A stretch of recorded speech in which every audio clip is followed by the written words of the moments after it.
Halo teman-teman, balik lagi di channel aku. Thank you buat kalian yang udah subscribe, udah like dan sharing. Dan buat kalian yang baru mampir, jangan lupa kalian subscribe ya channel aku. Dan juga nyalain loncengnya untuk notifikasi supaya tidak tertinggal.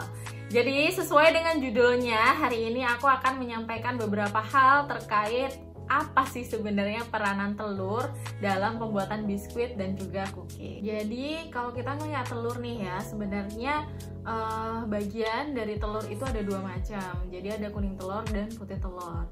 Nah, seperti yang bisa kita lihat kalau kita lagi mecahin telur tuh ya. Jadi sebenarnya bagian telur, putih telur dari satu butir telur itu ada sekitar 52%. Lebih banyak memang ya, dan sisanya adalah kuning telur.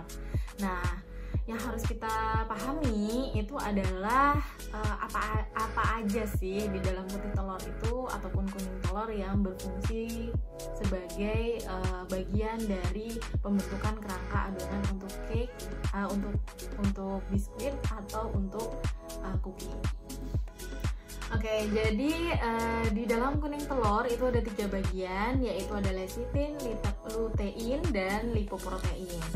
Nah, untuk lecithin sendiri itu memiliki peranan sebagai emulsifying agent. Jadi, untuk mengemulsikan bahan yaitu kadar air dan juga lemak. Nah, di dalam adonan ini pada tingkat kestabilan tertentu itu bisa menghasilkan adonan yang halus.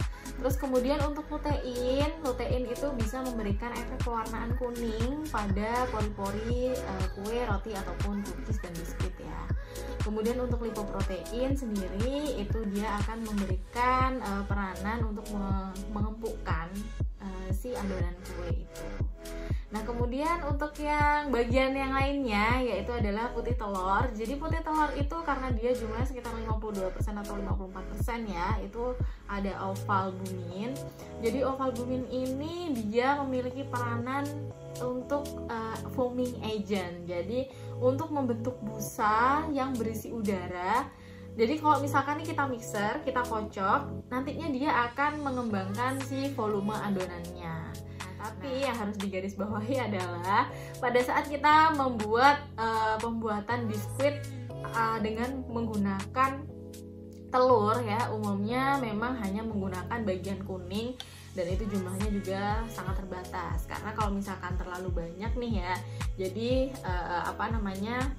nantinya si lipoproteinnya itu terlalu banyak, akhirnya adonannya akan mudah hancur karena saking empuknya, jadi saking ringkih gitu ya. Nah, terus kemudian untuk bagian putih telurnya, kalau misalkan nantinya kita menggunakan dalam jumlah yang sangat banyak, itu akan menyebabkan si adonannya itu ketika di oven hasilnya akan sangat keras begitu. Jadi teman-teman, makanya kenapa pembatasan jumlah telur pada saat kita membuat cookies dan biskuit itu juga biasanya masing-masing resep sangat berbeda.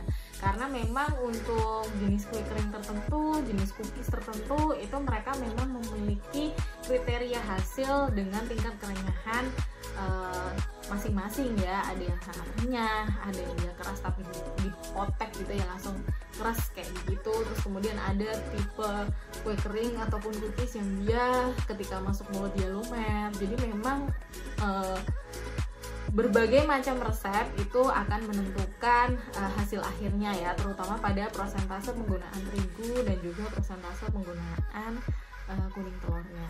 Teman-teman, untuk beberapa jenis biskuit seperti sponge biskuit itu yang menggunakan bahan dasar dari si putih telur, jadi itu sebenarnya kita nggak boleh terlalu lama karena dia akan mencairkan ya. Jadi biasanya untuk beberapa jenis cookies yang menggunakan putih telur sebagai bahan dasarnya itu akan menggunakan teknik yang sangat cepat ya, atau last minute, karena ketika dia sudah mulai di spread, dicetak, itu harus segera dibakar supaya hasilnya tidak terlalu keras dan juga tekstur renyahnya itu dapat banget. Jadi itu adalah salah satu bahan yang penting. Jadi telur aja ternyata punya peranan yang sangat besar ya dalam pembuatan biskuit ataupun cookies.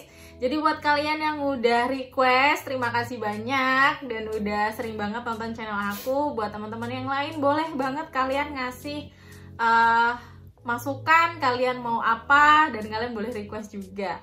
Kalian bisa ketik di kolom ini atau kalian juga bisa DM langsung ke aku nanyain beberapa hal terkait dengan cooking dan baking. Thank you for watching.